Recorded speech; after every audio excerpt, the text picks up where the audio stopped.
I woke up staring at a ceiling I didn't recognize. The tiles were acoustic, water-stained in the corners, the kind you see in institutional buildings. Fluorescent lights hummed overhead, one of them flickering intermittently. The walls were that peculiar shade of pale green that seems designed to be inoffensive and instead manages to be depressing. Antiseptic hung thick in the air, mixed with something else, old coffee maybe, or overcooked vegetables from a cafeteria I couldn't see. My mouth was dry, cotton dry. When I tried to swallow, my throat clicked. A woman in navy scrubs walked past the doorway without looking in. She was pushing a medication cart, wheels squeaking. "Excuse me," I called out. My voice came out rough, gravelly, like I hadn't used it in days. Maybe I hadn't. I couldn't remember. The woman stopped, backed up, appeared in my doorway. She had tired eyes and a professional smile, the kind nurses perfect after years of dealing with confused patients. "Oh, Mr. Thompson, you're awake. How are you feeling?" "Where am I?" "Riverside Extended Care Facility." She checked the chart hanging on the wall by my door. "You've been here 3 days now." 3 days. I sat up slowly, testing my body. Arms worked, legs worked, no pain, no weakness. My mind felt clear, sharper than it had in how long? Everything worked fine, better than fine. "There's been some mistake," I said. "I don't need to be here." Her smile turned sympathetic, pitying. "Your son Ethan signed all the paperwork. He said you'd be confused at first." She patted my arm with practiced gentleness. "It's completely normal to feel disoriented." But I wasn't disoriented. I was 67 years old, not 97. I was a retired aerospace engineer. I'd spent 30 years designing guidance systems for satellites, calculating trajectories, solving problems that most people couldn't begin to comprehend. My mind was my tool, my weapon, my identity, and it was working just fine. "I need to call my son," I said. "Of course, let me get you a phone." When Ethan answered, he sounded rushed, distracted. I could hear voices in the background, the hollow echo of a conference room. "Dad, I'm in a meeting." "Why am I in a nursing home?" Silence. Not the silence of surprise, but of preparation, like he'd been expecting this call. "We talked about this," he said finally. "You had another episode. The doctor said you needed round-the-clock monitoring." "What episode, Ethan?" "I feel fine. I want to go home." "Dad, you're not fine." His voice dropped, became more patient, more condescending. "You fell. You were confused. The doctor said—" "What doctor? I don't remember any of this." More silence. Longer this time. "Look, we'll talk about this later. I have to go." He hung up. I stared at the phone in my hand. It was a flip phone, old-fashioned, the kind they give to seniors who supposedly can't handle smartphones. Where was my iPhone? The one I'd had for 3 years, the one I used daily to read news, check email, video call my old colleagues. When I asked the nurse about my belongings, she brought me a small plastic bag, clear plastic, like they give you at hospital discharge. Inside, my wallet, my watch, my wedding ring, the one I'd worn for 38 years before Sandra died. That was it. "Where's my phone? My keys?"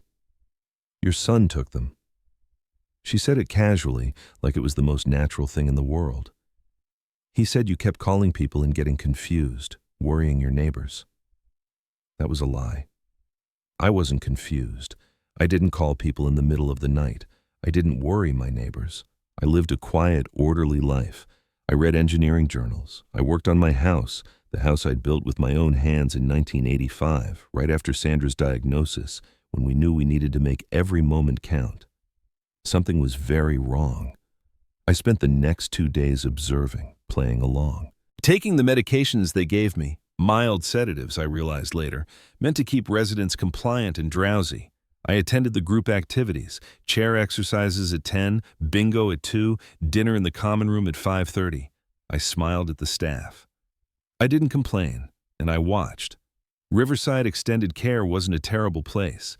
It was clean, adequately staffed, better than some facilities I'd heard about.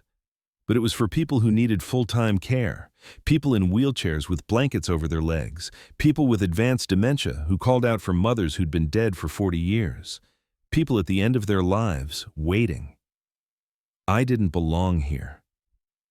On the third day, my neighbor appeared in the doorway. Maggie Sullivan stood there with her arms crossed, 72 years old and sharp as a tack, her white hair pulled back in a practical bun. She looked furious. "Robert," she said, "what in God's name is going on?" Maggie had lived next door to me for 15 years.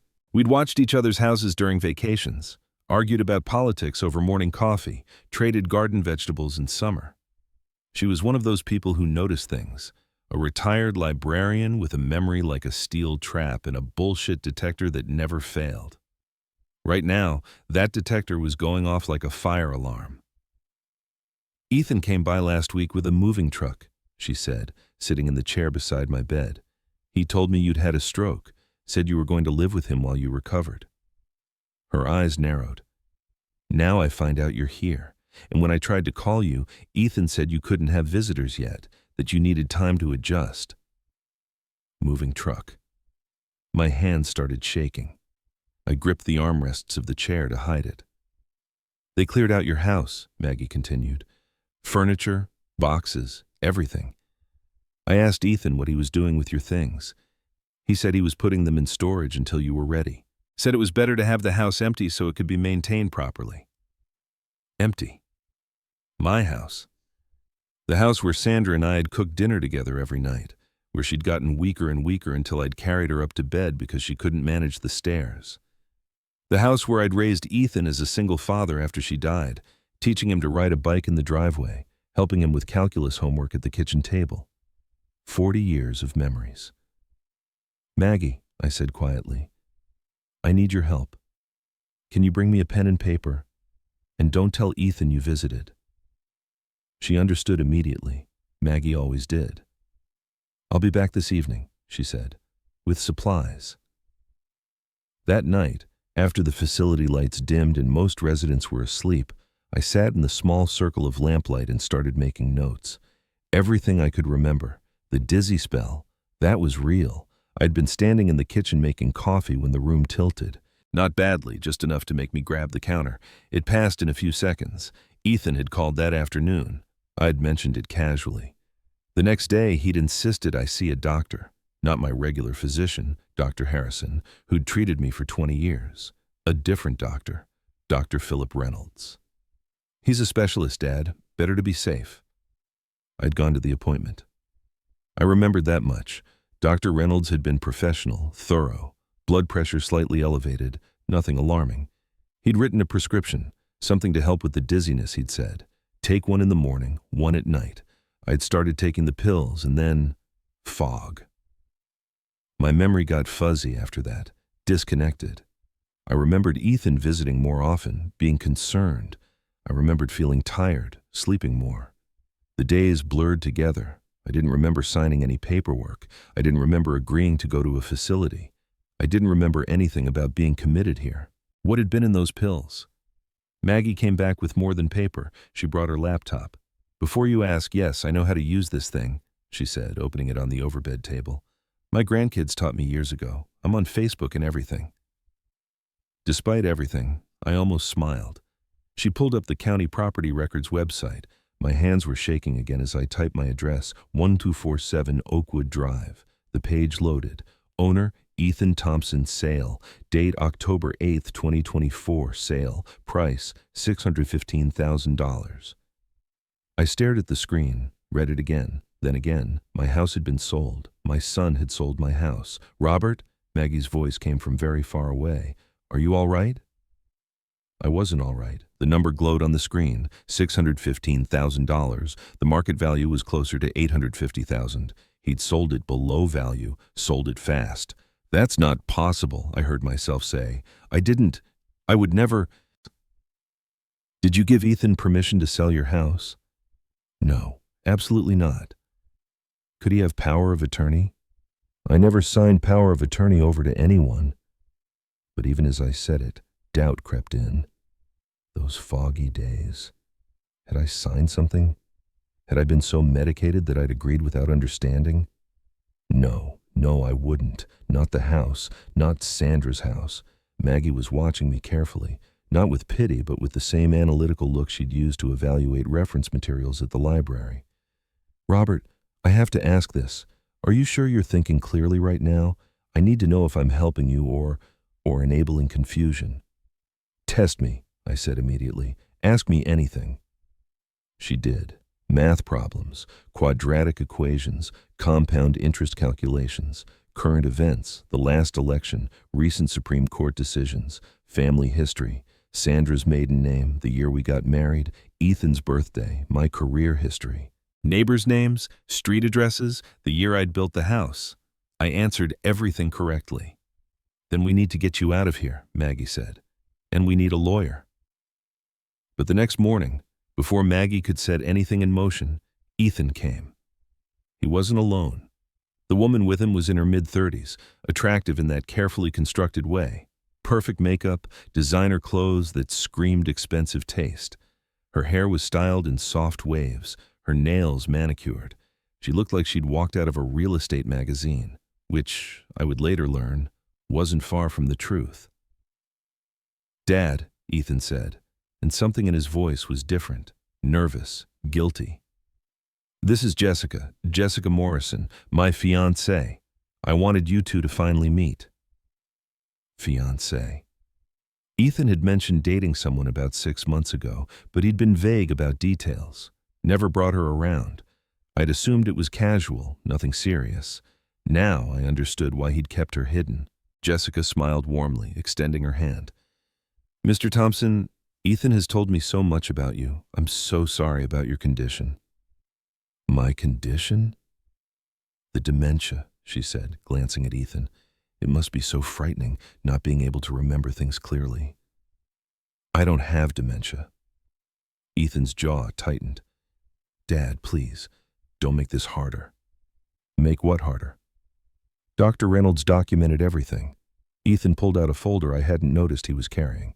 The confusion, the memory loss, the paranoid delusions. "What paranoid delusions?" "You called me 15 times one night convinced there were people breaking into your house. You called the police on Mrs. Henderson next door, accused her of spying on you. You left the stove on 3 times in 1 week." He listed them mechanically, like he'd rehearsed. "Dad, you were becoming a danger to yourself." "That's not true. None of that is true." Jessica put her hand on Ethan's arm. The gesture was possessive, controlling. "Honey, the doctor said this would happen. Patients with early-stage dementia often don't recognize their symptoms. They get defensive." I looked at my son. Really looked at him. He was 38 years old, successful, or so I'd thought, with his CPA practice. He'd always been a good kid, straight-A student, never caused trouble. After Sandra died, it had just been the two of us, and we'd been close, or I'd thought we were. Now, he wouldn't meet my eyes. "Ethan," I said quietly, "did you sell my house?" His face went pale. "I did what I had to do." "Answer the question. Your care here cost $8,000 a month. The house was sitting empty. It made financial sense." "You had no right." "Dad, you signed power of attorney over to me." He opened the folder, pulled out a document. "Remember? Right before the episode, you said you wanted to make sure someone could handle your affairs if anything happened." I stared at the paper he held up. It looked official. Notary seal, signatures, legal language, but I had no memory of signing it. "I want to see that document," I said. "Closely." Ethan hesitated, then handed it over. My signature was at the bottom. Robert Thompson, in black ink. It looked like my signature, the same slant, the same loops. But something about it felt wrong. The pressure was different, the spacing slightly off. "This isn't my signature," I said. "Dad, you're confused. I'm an engineer. I spent 30 years making precise measurements, noticing tiny deviations in data. This isn't how I write. The angle of the R is wrong. The Thompson has too much space between the P and S." Jessica's smile tightened, just slightly, just for a moment, but I saw it. "Mr. Thompson," she said, her voice honey-sweet but with something cold underneath. "I know this is difficult, but Ethan is doing what's best for you. Fighting him will only make things worse. The doctors have documented your condition. The law is on his side. The law is on the side of fraud? Ethan flinched. Dad, I'm trying to understand this, Ethan. I'm trying to understand why my son, my only son, who I raised alone, who I put through college, who I helped every step of his life, why he would drug me, commit me to a facility I don't need, and sell my house without my knowledge or consent. It wasn't like that, Ethan said, but his voice cracked. Then what was it like? He looked at Jessica. She gave a tiny shake of her head. We'll come back when you're feeling better, Jessica said, standing. She took Ethan's arm. Come on, honey. He needs time to adjust. As they walked toward the door, she paused, looked back at me. Mr. Thompson, I hope you'll be at our wedding next month. Ethan really wants you there, but you need to focus on getting better, on accepting reality, because this is reality now, whether you like it or not. After they left, I sat in the silence of my room and made a decision. They wanted me to accept this, to be a confused old man, grateful for his son's concern, compliant with whatever they'd planned. But I wasn't confused. I was 67 years old, and my mind was sharp as it had ever been. I'd spent my career solving problems that seemed impossible, calculating trajectories for objects traveling thousands of miles per hour, designing systems that couldn't fail because failure meant death. This was just another problem to solve. And I'd start by finding out exactly who Jessica Morrison was and why she'd targeted my son. When Maggie arrived that afternoon, she brought her grandson. Tyler Sullivan was 32, worked as a patient advocate at County Hospital, and had the kind of determined expression that told me he'd seen this before. He sat across from me in the facility's tiny conference room, recording everything on his phone. Mr. Thompson, I'm going to be straight with you. What you're describing is elder abuse, medical fraud, possibly theft. But we need to prove you're cognitively sound first, or nothing else matters. How do we do that? Independent medical evaluation. I know a geriatric psychiatrist, Dr. Patricia Wells. She's testified in cases like this before. If she says you're competent, we have a foundation to challenge everything else. How long will that take? I can have her here tomorrow. Dr. Patricia Wells arrived the next morning with a briefcase full of assessment tools. She was in her 50s, professional but not cold, with gray streaks in her dark hair and eyes that missed nothing. The evaluation took 3 hours. Memory tests, recall lists of words, repeat number sequences forward and backward, remember details from stories she told. Cognitive assessments, solve puzzles, identify patterns, complete analogies. Psychological screening, questions about mood, anxiety, perception of reality. At the end, she closed her notebook and looked at me directly. Mr. Thompson, you score in the 95th percentile for your age group. Your memory is excellent. Your reasoning is sharp. You have no signs of dementia, no cognitive impairment, no confusion beyond what anyone would experience after being heavily sedated for several days. Relief flooded through me. So I'm not crazy. You're not crazy.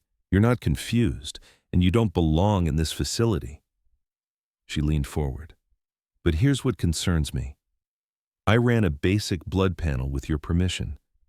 You still have traces of benzodiazepines in your system, specifically Ativan, high doses. I was never prescribed that. Exactly. Someone gave you benzodiazepines, probably over several days, maybe weeks, to make you drowsy, compliant, confused. Then had you committed here based on that manufactured confusion? Her expression hardened. This is medical fraud. This is abuse, and I can testify to that in court. Can you help me get out of here? I can provide documentation that you don't require this level of care. But you need a lawyer, Mr. Thompson, a good one. Tyler knew someone. Daniel Carter specialized in elder abuse cases. He'd spent 20 years fighting adult children who stole from aging parents, care facilities that neglected residents, doctors who enabled fraud. When he arrived at Riverside that evening, he looked tired, gray hair, lines around his eyes, the weariness of someone who'd seen too much cruelty disguised as care. But when I told him my story, anger replaced that weariness. How much was your house worth? He asked, taking notes. Market value around $850,000. Ethan sold it for $615,000. Below market, fast sale. To whom? Palmer Estates, LLC. Carter's pen stopped moving. Say that again. Palmer Estates, LLC. Why? Because I've heard that name before. He pulled out his phone, scrolled through files. 6 months ago. Consultation with a family in Phoenix. Their mother's estate was stolen by someone working through shell companies. One of them was Palmer Properties Management. He looked up. Jessica Morrison. Does she work in real estate? She's a real estate agent, at least that's what Ethan said. I need to make some calls. He stepped into the hallway. Through the partially open door, I could hear fragments. Check Arizona records. Pattern of behavior. Need to move fast. When he came back, his expression was grim. Mr. Thompson, we need to act immediately. I'm filing an emergency petition tomorrow morning for your release and a restraining order against your son. We're also going after the house sale. If the power of attorney was forged, the sale is invalid. What about criminal charges? That's not my department, but I'm contacting the district attorney's office tonight. What your son did, what I suspect he and Jessica Morrison did together, it's not just civil fraud. It's criminal elder abuse. It's theft. And if my suspicions about Jessica's background are correct, this isn't her first time. But before Carter could file anything, the facility's medical director blocked my release. I'm sorry, Mr. Carter, Dr. Stevens said the next morning, standing in his office doorway. I've reviewed Dr. Wells's evaluation, and while her findings are interesting, Dr. Reynolds has been Mr. Thompson's treating physician. He has 25 years of experience, an impeccable reputation, and he insists that releasing Mr. Thompson would be dangerous. Dangerous how? Carter demanded. Dr. Reynolds reports that Mr. Thompson has episodes of paranoia, confusion, and potential aggression. Just yesterday, he became agitated with staff. That's not true, I interrupted. I haven't been agitated with anyone. Dr. Stevens looked at me with sympathy, with doubt. Thompson, the nursing staff documented the incident. You raised your voice, became accusatory, because they were lying about my medications. I asked what I was being given, and they refused to tell me. You see? Dr. Stevens turned to Carter. This is exactly the kind of paranoid behavior Dr. Reynolds warned us about. Carter's jaw tightened. Then we'll take this to court. Emergency petition for release. I'll have it filed within the hour. While Carter prepared legal documents, I got a phone call.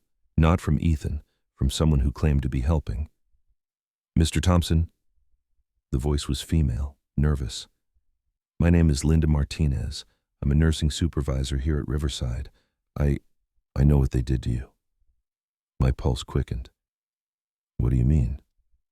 I can't talk now, but I have information about Dr. Reynolds, about the paperwork. Meet me tonight after shift change, 9 o'clock in the West Garden. Don't tell anyone.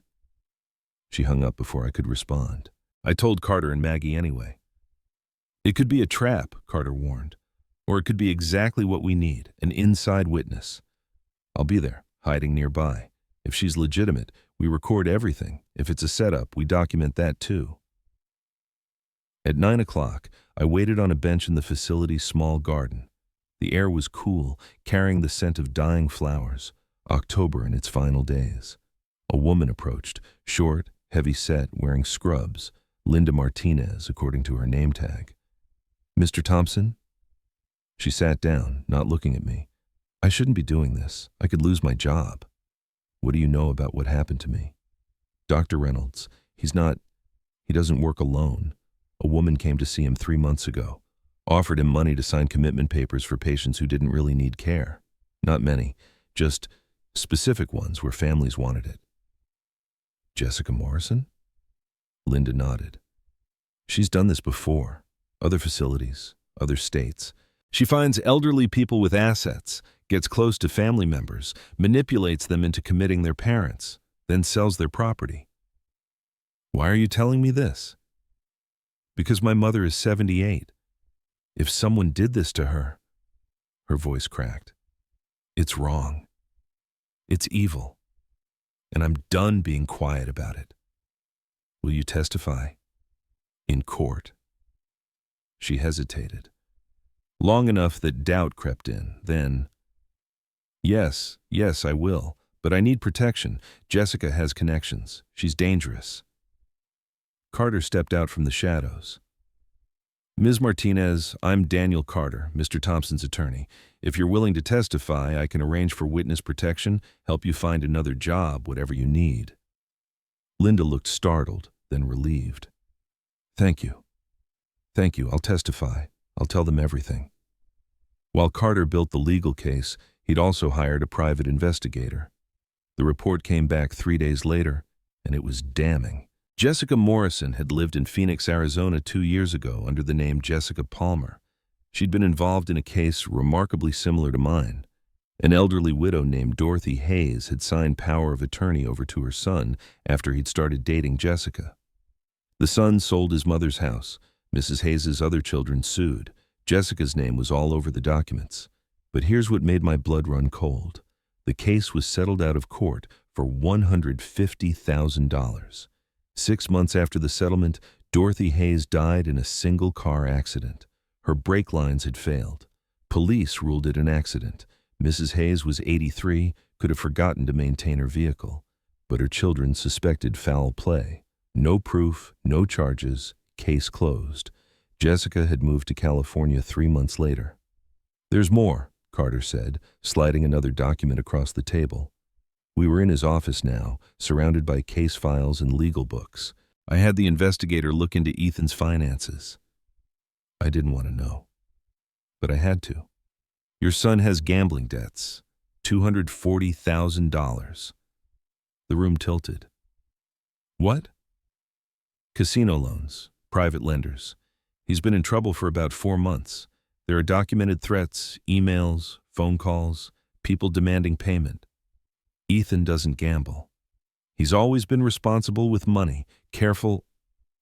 The timeline matches, Mr. Thompson. The gambling debts started appearing about 6 months ago, right around when he met Jessica.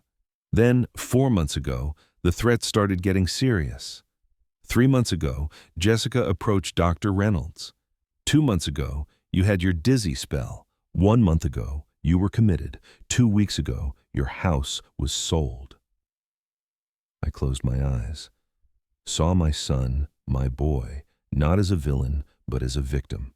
Desperate, drowning in debt, and then this woman appears, beautiful, confident, with all the answers, telling him it's not really stealing. Telling him his father would be taken care of, telling him it's the smart solution. He's not just greedy, I said quietly. He's trapped. Maybe, Carter agreed, but he still made choices. He still did this to you. And we can't let sympathy stop us from seeking justice. The emergency hearing was scheduled for Friday morning. Thursday night, Tyler called. The DA is interested. Sarah Mitchell. She handles elder abuse cases. She's aggressive, doesn't settle, hates this kind of thing. She wants to meet you tomorrow before the hearing. District Attorney Sarah Mitchell turned out to be in her 40s, sharp-eyed, with the energy of someone who ran on coffee and righteous anger. She listened to my story, reviewed Dr. Wells's evaluation, looked at the financial documents. Mr. Thompson, if even half of what you're telling me is true, we have multiple felonies, elder abuse, fraud, conspiracy, forgery. I'm opening a criminal investigation immediately. But I need you to be prepared. This is going to get ugly. Your son will likely turn on Jessica to save himself. Jessica will fight like hell, and it's going to be public. I don't care about public, I care about the truth. She smiled grimly. Then we'll get along fine. Friday morning, Judge Catherine Morrison's courtroom. Ethan sat on one side with his lawyer, young, expensive suit, too much confidence. Jessica beside him, perfectly composed. On our side, Carter, Dr. Wells via video call, Maggie, Tyler, and me, the supposedly demented old man. Ethan's lawyer went first, presenting Dr. Reynolds' evaluation, severe cognitive decline, episodes of paranoia, unsafe living conditions, the power of attorney document dated September 15th, testimony about my supposed deterioration, forgetting things, leaving the stove on, calling police on neighbors. Then Ethan took the stand. My father has been declining for months, he said, voice steady, rehearsed. I was worried. Dr. Reynolds confirmed my fears. I had to act to protect him. He was convincing. Any judge would have believed him. Then Carter stood for cross-examination. Mr. Thompson, when exactly did your father sign this power of attorney? September 15th. Where were you? At my apartment? Your father came to your apartment to sign this document? Yes. Was anyone else present? Jessica, she witnessed it. I see. And this fall your father supposedly had. When was that? September 20th. 5 days later. And you immediately arranged for his commitment? Within a week. I wanted him safe. Carter paced slowly, very concerned. Tell me, when did you sell your father's house? October 8th. 2 weeks after the fall. Fast work. Did you list it on the market? No, I found a buyer directly. Palmer Estates LLC, that's your fiancé's company, correct? Ethan hesitated. Yes. The house appraised at $850,000. You sold it for $615,000. Why below market value? I needed to sell quickly, to pay for Dad's care. But your father had only been in the facility 2 weeks. How did you know how much his care would cost long term? I estimated. You estimated. Carter let that hang. And it just happened that you sold it to your fiancé's company at a $235,000 discount? It's not like that. What is it like, Mr. Thompson? Ethan looked at Jessica. She was stone-faced, but her eyes held a warning. I was trying to help my father. Carter paused at our table, picked up a document. Help him. Mr. Thompson, do you have gambling debts totaling $240,000? The courtroom went silent. Ethan's face drained of color. That's not relevant. Answer the question. Yes, but that has nothing to do with you owe $240,000 to various creditors. Your father's house sold for $615,000. Even split with your fiancé's company, that's enough to clear your debts with plenty left over. Isn't that the real reason you needed to sell quickly? No, yes, I have debts, but I was genuinely concerned about Dad. Concerned enough to forge his signature on a power of attorney, to have him drugged and committed, to steal his house. Objection! Ethan's lawyer was on his feet.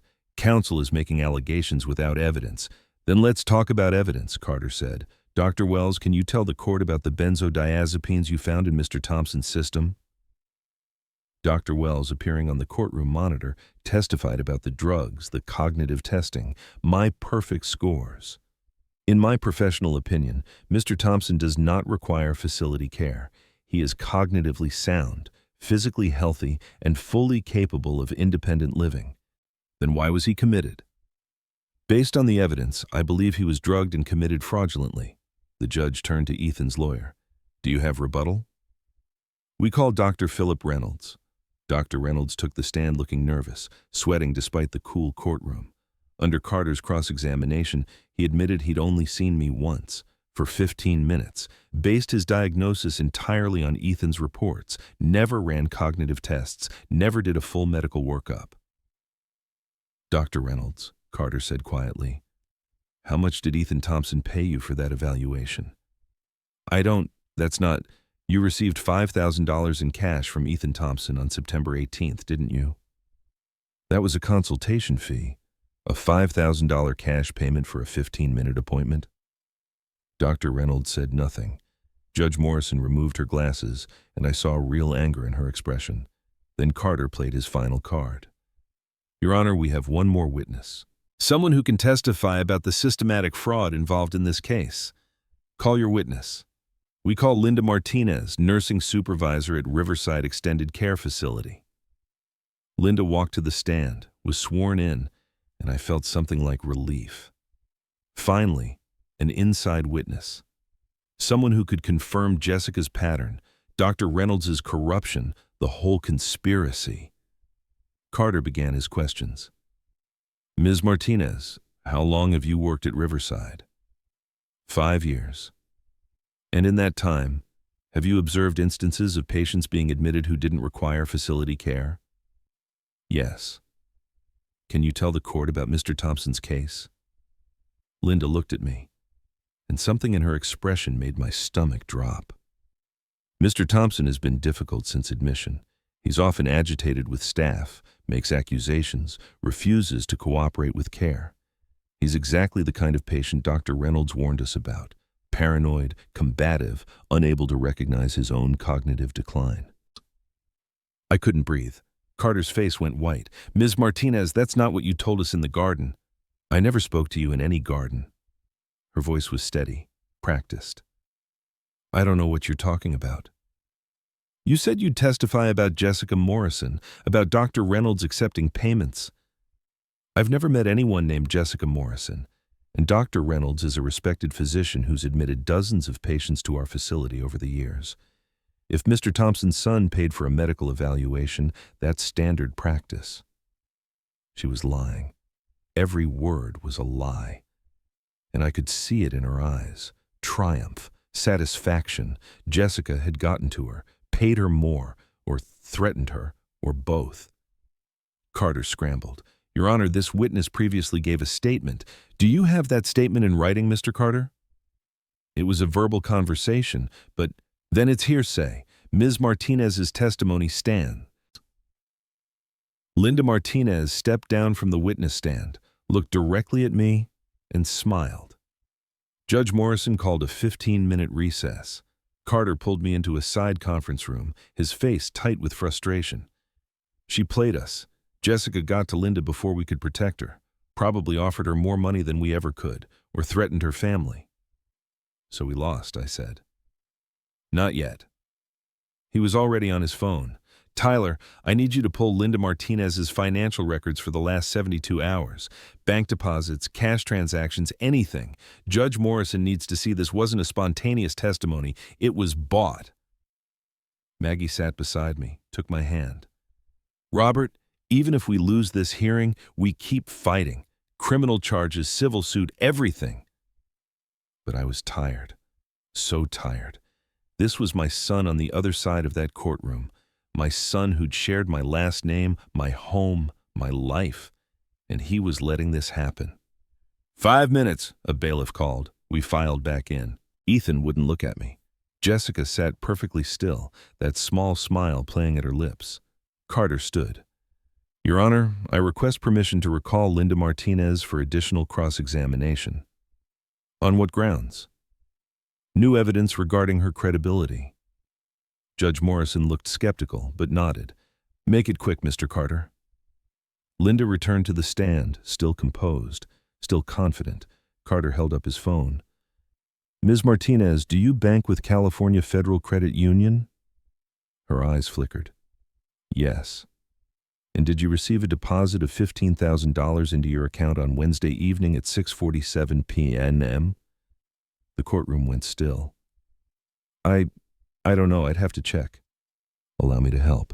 Your account received a wire transfer from Palmer Estates, LLC, $15,000, 48 hours before you agreed to testify. He projected the bank statement onto the courtroom screen. Can you explain that deposit? Linda's face went red, then pale. That was a loan, a personal loan. From a real estate company? For what purpose? I was buying property. You were buying property from Palmer Estates, LLC, which is owned by Jessica Morrison, who is engaged to Ethan Thompson, who is the son of the man you just testified against. Carter's voice rose. And you expect this court to believe that's coincidental? It was legitimate. You lied to us in that garden, didn't you? You arranged that meeting specifically to gain our trust, to learn what evidence we had, and then you came here to discredit it all while collecting $15,000 for your performance. Linda's mouth opened, closed. No words came out. Judge Morrison leaned forward. Ms. Martinez, I'm holding you in contempt of court. Bailiff, take her into custody. We'll discuss perjury charges later. She turned to Carter. Continue with your case. Carter called Dr. Wells back to the screen. Dr. Wells, you mentioned benzodiazepines in Mr. Thompson's system. Can you explain to the court what effect those drugs would have over an extended period? Benzodiazepines like Ativan cause drowsiness, confusion, memory impairment, and compliance. If administered daily over several weeks, they would create exactly the symptoms Dr. Reynolds claimed to observe: disorientation, forgetfulness, inability to make decisions. Could these drugs be detected in standard blood work? Yes, and I found them, but they weren't prescribed by Mr. Thompson's regular physician, Dr. Harrison. I called his office. No record of any such prescription. So someone gave Mr. Thompson powerful sedatives without medical authorization? That's the only explanation. Carter turned to the judge. Your Honor, I have here the prescription pad records from Dr. Reynolds' office, obtained through subpoena. 3 pages are missing from his pad dated mid-September, the same time Mr. Thompson began showing these supposed symptoms. Ethan's lawyer stood. That doesn't prove Dr. Reynolds wrote unauthorized prescriptions. Then let's ask him directly. Carter looked at the back of the courtroom. Dr. Reynolds is still here, correct? The doctor was in the gallery trying to make himself small. He stood reluctantly. Dr. Reynolds, did you write prescriptions for benzodiazepines for Robert Thompson? I may have. As part of his treatment plan. His treatment plan for what? You saw him once for 15 minutes? You diagnosed him with dementia based entirely on hearsay from his son, and then you prescribed heavy sedatives? Does that follow any legitimate medical protocol? Dr. Reynolds' face was shining with sweat now. I was assured by the family that he needed them, assured by Ethan Thompson and Jessica Morrison, who paid you $5,000 in cash. That was a consultation fee. For what consultation? You spent 15 minutes with a patient, diagnosed a serious cognitive condition without testing, prescribed dangerous medications, and signed commitment papers, all for $5,000 cash dollars. Carter's voice was ice. That's not medicine, Dr. Reynolds. That's conspiracy to commit fraud. Dr. Reynolds collapsed back into his seat. Judge Morrison called for order in the increasingly restless courtroom. Mr. Carter, do you have any further witnesses? One more, Your Honor, but I need to speak with him first. He looked at Ethan. I'd like to call Ethan Thompson back to the stand. Ethan's lawyer objected. My client has already testified, and I have new questions based on evidence that's emerged. The judge allowed it. Ethan walked back to the witness stand like a man going to his execution. His hands shook as he was reminded he was still under oath. Carter didn't ease in. Mr. Thompson, you owe $240,000 in gambling debts. True? Yes. When did those debts start accumulating? About 6 months ago. Around the time you met Jessica Morrison? Yes. And 4 months ago, you started receiving threats from creditors. True?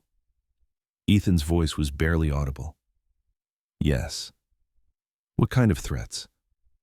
They said they'd hurt me if I didn't pay, break my legs, worse. Were you scared? Terrified. And then Jessica offered you a solution, didn't she? Ethan looked at Jessica. She sat perfectly still, but her eyes were boring into him. Mr. Thompson, you need to answer. She said my father had assets, that he wasn't using them, that he'd be taken care of in a nice facility and I could use the house money to solve my problems.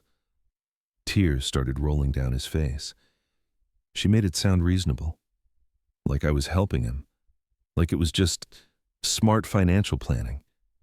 Did she introduce you to Dr. Reynolds? Yes. Did she tell you what to say to Dr. Reynolds, what symptoms to describe? Yes, she coached me, told me exactly what words to use. Paranoid. Confused. Dangerous to himself. She said doctors look for patterns, so I had to describe a pattern. And the power of attorney document. Did you forge your father's signature? Ethan broke. Completely. He put his face in his hands and sobbed. I didn't want to. I swear to God I didn't want to. But the loan sharks were going to kill me. Jessica said it was the only way. She said my father would never know, that he'd be comfortable in the facility, that I'd visit him every week, that eventually when things were settled I'd give him part of the money. But you never planned to give him anything, did you? No, Jessica said once we sold the house, we'd get married, move to Nevada, start fresh. She said my father would forget eventually, that his memory would really start going, and he'd never remember having a house. The courtroom was silent, except for Ethan's crying. Did Jessica Morrison plan this entire scheme? Yes, every step. She told me exactly what to do. Judge Morrison's voice cut through the tension. I've heard enough. The power of attorney is invalid. The commitment was fraudulent. The house sale is void. She looked at Ethan and Jessica. I'm referring this entire matter to the district attorney's office for criminal prosecution. In the meantime, I'm issuing an immediate restraining order. Ethan Thompson and Jessica Morrison are prohibited from contacting Robert Thompson or accessing any of his assets. I'm also freezing all assets of Palmer Estates LLC pending criminal investigation. She banged her gavel. Mr. Thompson, she said, looking at me, you're free to leave this facility. I apologize on behalf of the system that failed to protect you. Outside the courtroom, Jessica grabbed Ethan's arm, her perfect composure finally cracking.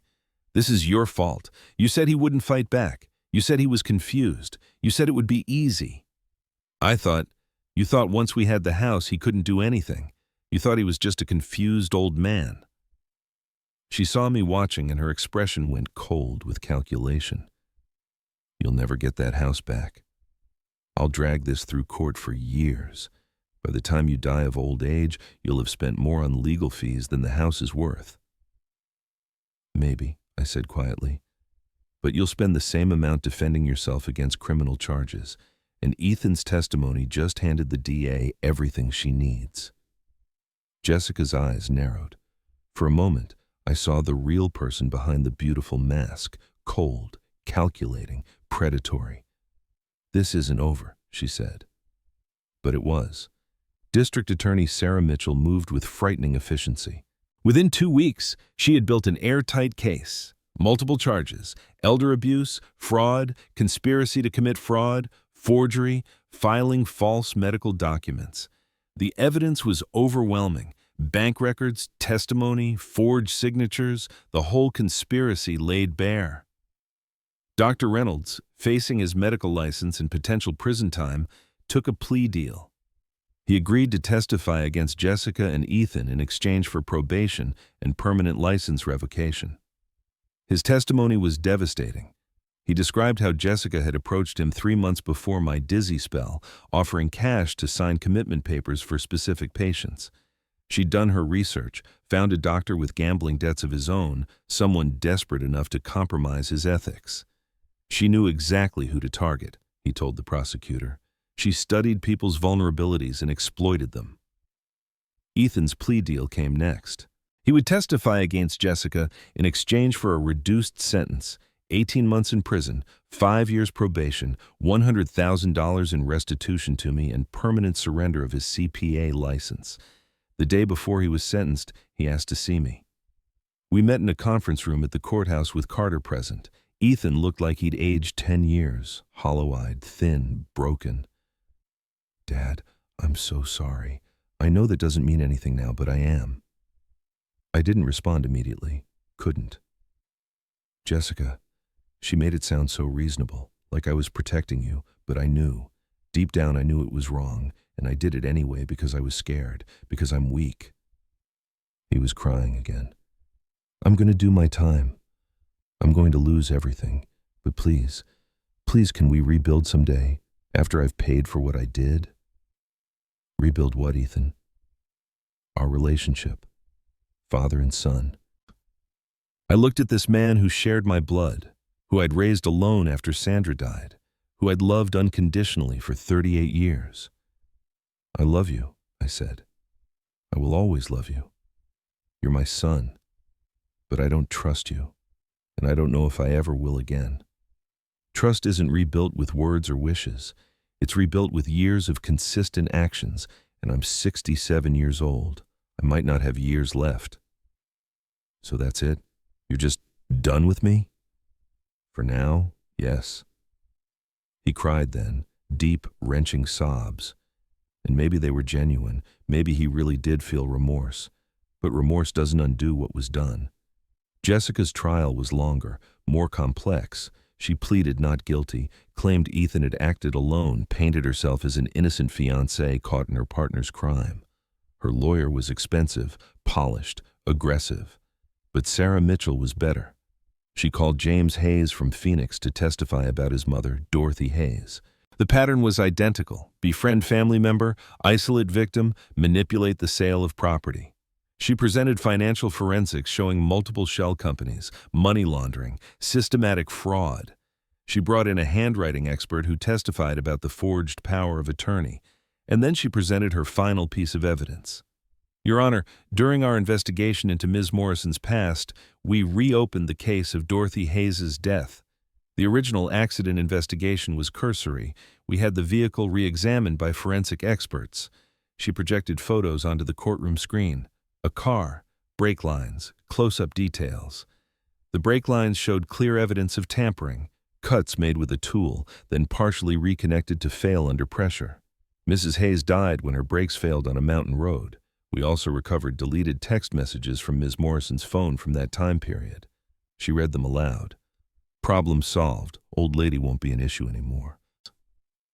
Sent to Lucas Grant, Ms. Morrison's boyfriend at the time, who worked as an automotive mechanic. The courtroom erupted. Jessica's face went white, then red. She started to stand, but her lawyer pulled her back down. Based on this evidence, Mitchell continued, we're adding voluntary manslaughter to Ms. Morrison's charges.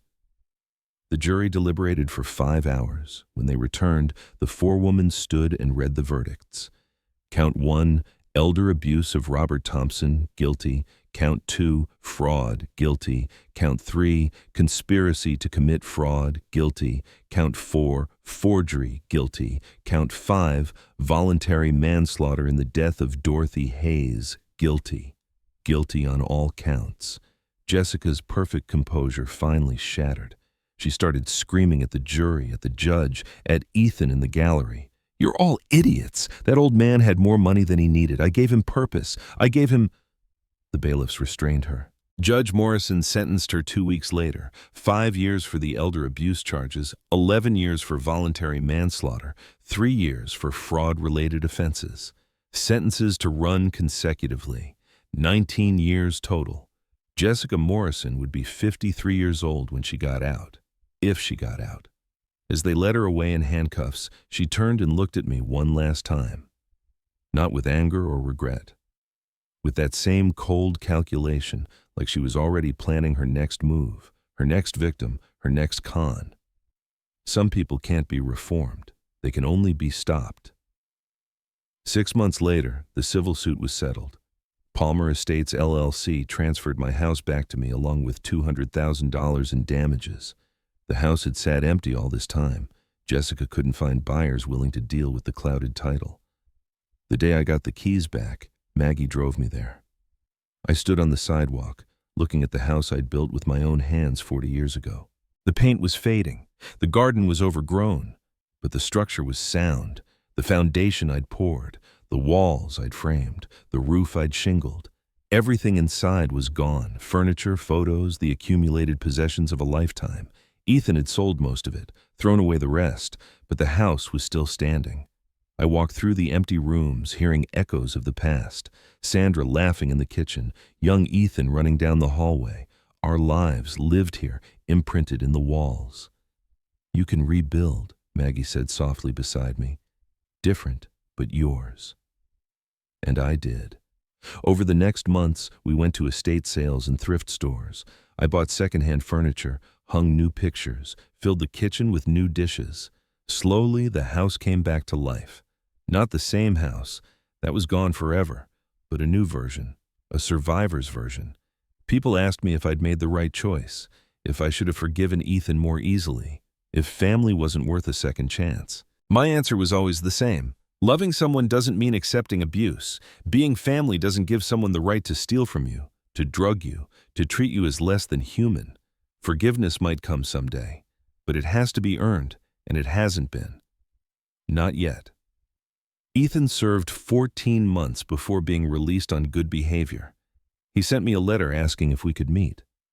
I haven't responded. Maybe I will someday. Maybe when I'm ready to hear what he has to say. But right now, I'm focused on my own life. I'm 68 years old now. I have friends. I have my house. I have my dignity.